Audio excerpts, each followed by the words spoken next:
Hey, we're going to pick up where we left off. This is RSM 499, decision making or problem solving and logic in recreation and sport management. And just wanted, last video we were talking about power and how it plays a part in organizational politics. We're just going to look at the last couple things. We talked about the two different types of power. Okay, we talked about personal power and positional power. And we talked about the different elements within each one of those. Now, today, kind of just looking at this responses to power.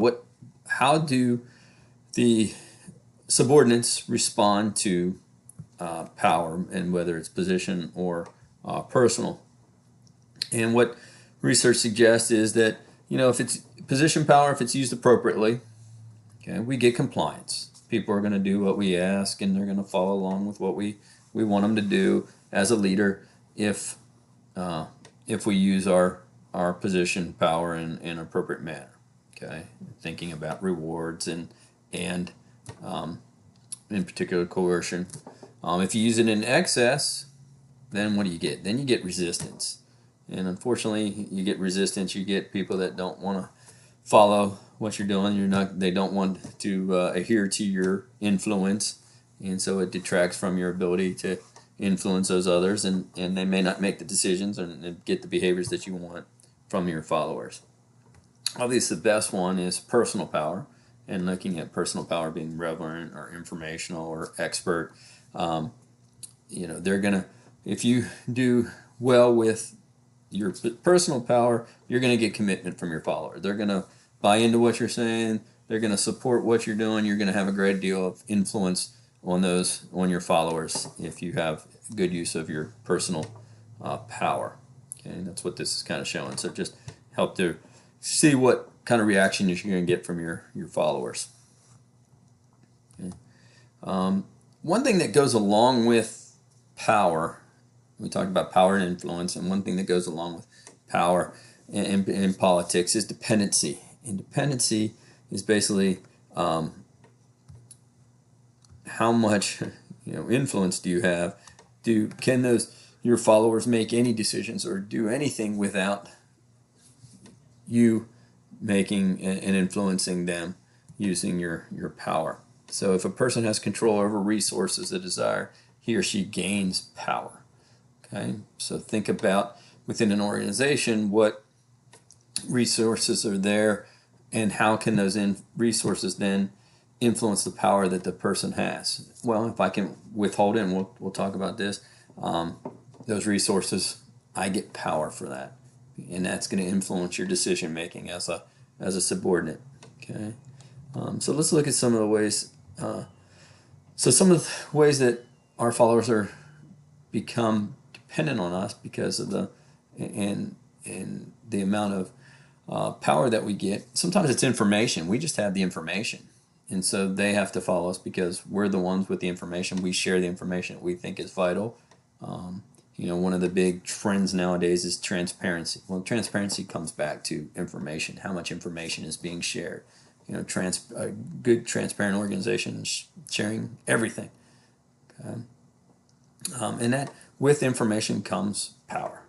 Okay? With information comes power. The cooperation, and that's the ability to kind of get the organization to cooperate, the different departments to cooperate, and to get different people to cooperate. With that comes power. Okay?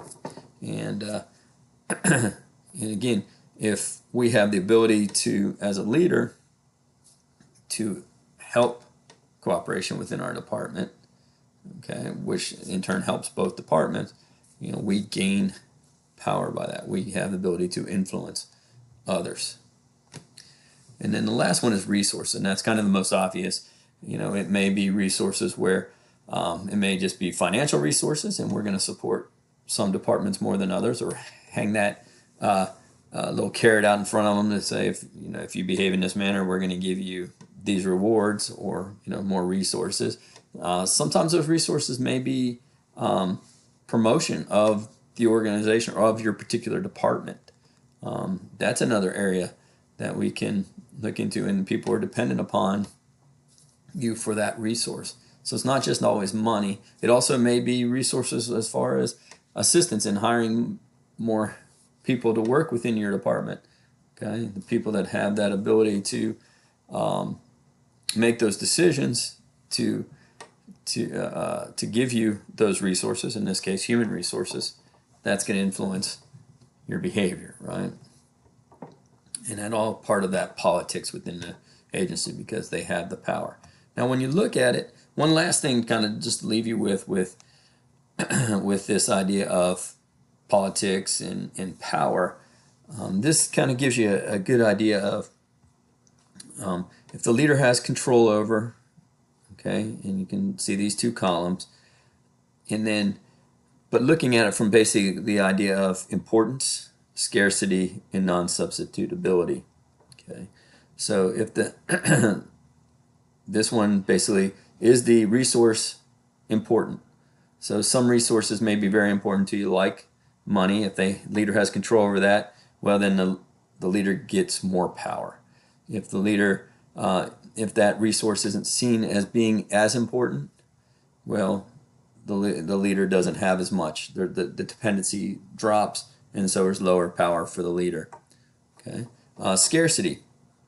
If there's, think of it as probably learned in administration about a zero-sum budget, where everybody has to justify the money that they get year in and year out, and you start with a zero budget, and if you get resources, then it has to be drawn from another part of the department or agency to get those resources. So in this case, there's scarce resources, so leader has power because they're the ones making the decision of who gets those resources. But if the resources are widespread and widely available, and we don't have to worry about too much, then again, there's lower dependency on that leader, and so they have less power. The last one here is how substitutable is the resource. So sometimes we have those resources that we can substitute other resources for, but then there's others that are, set in stone. We got to have this, and if it's those things that we have to have, and there's no substitutes for them, then it becomes very. We have a high level of dependency.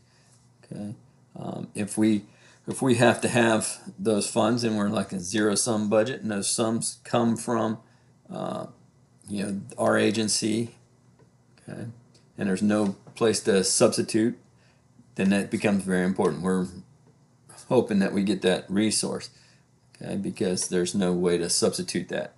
Some agencies, like Coastal, they have a fund that not only you got your regular budget, but then you also have this CAF fund that will help supplement some of that. So there is some substitutability there, but that kind of lessens some of the dependence on the leader, but the leader still has that ability to make that decision. So when you think about dependency and power within an organization, think about what the resources are and how important, how scarce they are, and if there's ability to substitute. If you don't have that, they're going to have you're going to have a lot of dependency on that leader, and they're going to really be able to influence your behavior and your decision making because of that power. Now, we talked about this in ethical decision making, that the leader, the politics and organizational politics may play a part in decision making. You can see in that aspect of situation. Okay? The situation that you're in is going to influence your decision making within that organization because you're trying to balance out that politics that's going on and who has the power, how are they trying to influence you to make the decisions that they want. Okay, so we're going to stop there. We're going to shift now and go a little bit further into the decision making with and how to do it within that political environment that you're going to be in. Okay, so we got now an understanding of power side of it. We got dependency.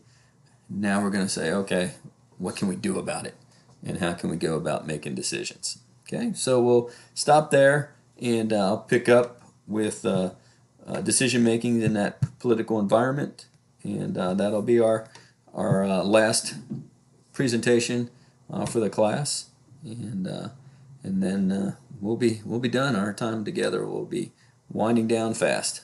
All right, so.